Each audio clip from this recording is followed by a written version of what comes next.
God. Greetings from our Lord Jesus. Hallelujah. Let us pray. Our Heavenly Father, we come close before you. Be with us throughout this section, Father. Guide us, protect us like a shepherd, our Lord. In Jesus Christ's name I pray. Amen. Let us start the service with a song. Welcome, Holy Spirit. We are in your presence. Fill us with your power. Oh, live inside of us. Welcome, Holy Spirit.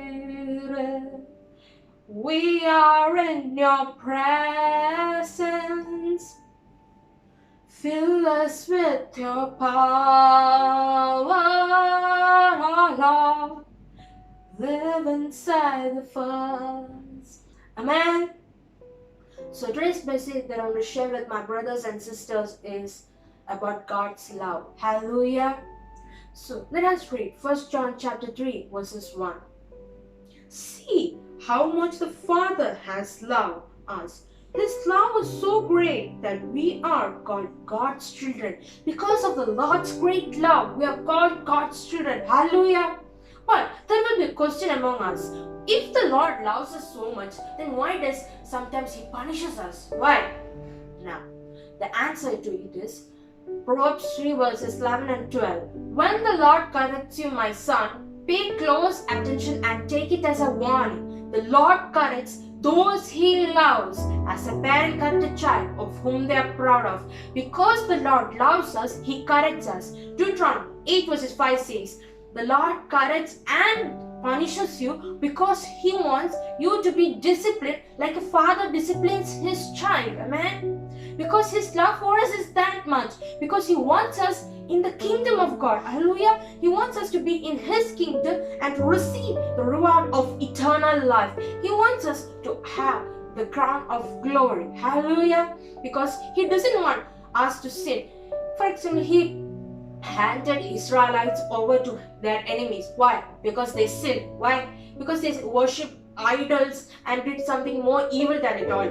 So that's why the Lord doesn't like the worst thing that the Lord doesn't like is idol worshipping. Hallelujah. And the Israelites worship other gods, and that's why the Lord handed them over to their enemies. Hallelujah. So what? The Lord punished them, but the Lord also brought back them and gave victory over their enemies when they cried to the Lord. The Lord is punishing and correcting you because He had that much love in His heart for Israelites.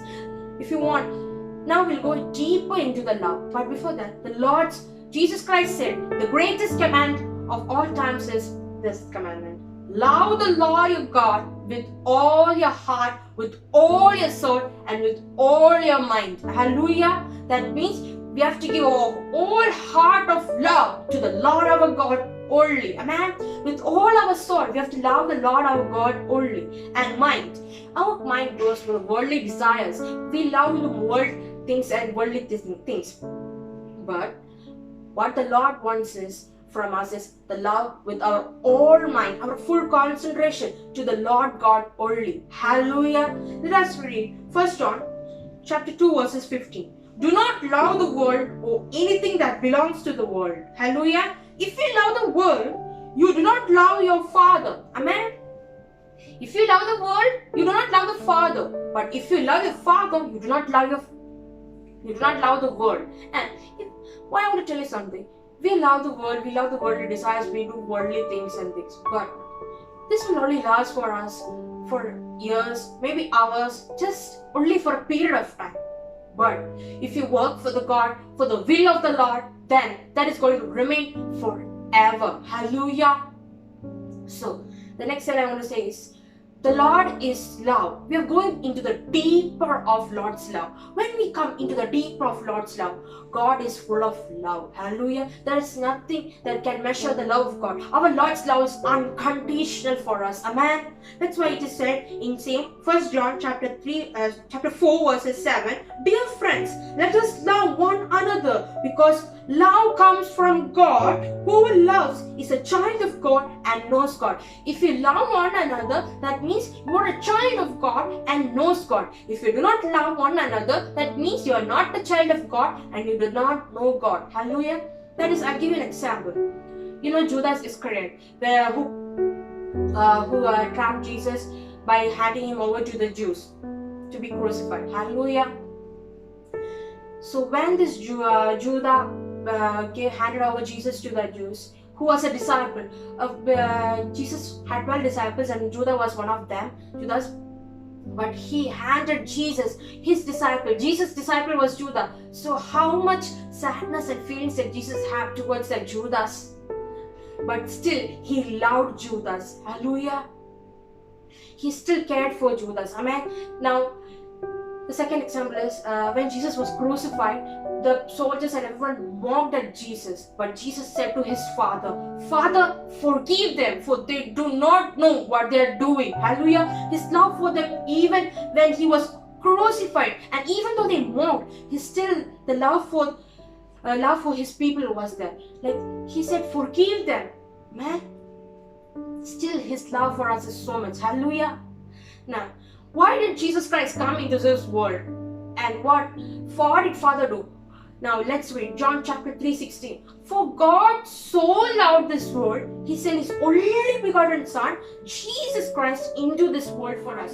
For what? To free us from our sins. Amen. Through the blood of Jesus Christ, we are set free from the sins of our. Hallelujah. So the love of God is too much for us, that He sent His only begotten Son, whom He loved the most. Amen. Now, when we are in love with the Lord, or when we are bound to the love of Jesus Christ, Father, then there is nothing that can separate us. Let's read Romans 8 verses 37 to 38 and 39 also. Knowing all these things, we have complete victory through Him who loved us, for I am certain that nothing can separate us from His love. Whose love? Christ's love, Father's love. Nothing can separate us from that love. Let's see, what all cannot separate us? Neither death nor life, neither angels nor other heavenly rulers, powers, neither the present nor the future, neither the world above nor the world below, ever be able to separate us from the love of God, which is ours through Christ Jesus our Lord. Amen. The love is our authority. When you leave the worldly desires, when you love your Father, there is nothing that can separate us from the love of God. Amen. There is nothing which will be able to separate us from the love of God. Nothing, even the angels, any creations of this world cannot, or anything of the creations cannot separate us from the true love of God. Now, how to remain in the love of God? Hallelujah. Let us read John chapter 15 verses. Hallelujah. 15 verses 9 and 10. Amen. I love you just as the Father loves me. Remain in my love. If you obey my commandments, you will remain in my love, just as I have obeyed my Father's commands and remain in His love. How does Jesus Christ remain in Father's love? By obeying the Lord's commandments. So, Jesus Christ's Father gives the same love that He gives, Father Lord gives the same love to Christ. Hallelujah. That same love is given to us. And if you want to remain in that love, Jesus Christ obeyed the commandments to remain in Father's love. So, if you want to remain in the same love that is given by Father to Jesus Christ, then we have to obey the commandments that the Lord told. Hallelujah. We have to obey the commandments to remain in the love of God. Hallelujah. So, today's message that I want to share with you is about the God's love. It cannot be if you are in connection or bound with the Lord's love, there is nothing that can separate us from that love. That's a clear evidence. Romans 8 verses 37 to 39.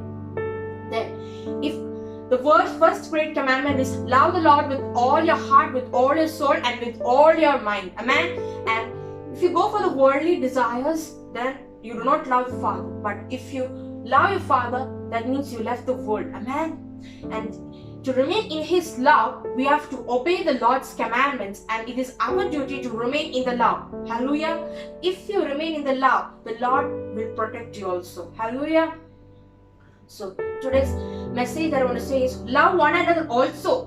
Why? Because God is love and we are His children, and it is our duty to love one another because God is full of love for us. And nothing in this world or humans cannot measure the love of the Lord. His love cannot be given by anyone. Hallelujah. His love for us is that much unconditional. We have to feel the love of our Father. Hallelujah. I guarantee you that the love of God is unconditional for us. He punishes you because His love for you is that much. Because He wants you to be corrected and disciplined like a father corrects his child to be disciplined. Amen. So, our Lord sacrificed Himself as a sacrifice lamb for our sins. And because for our sins, His love for us is that much. So it is our Christian duty also to love one another because God is full of love also. So let us pray.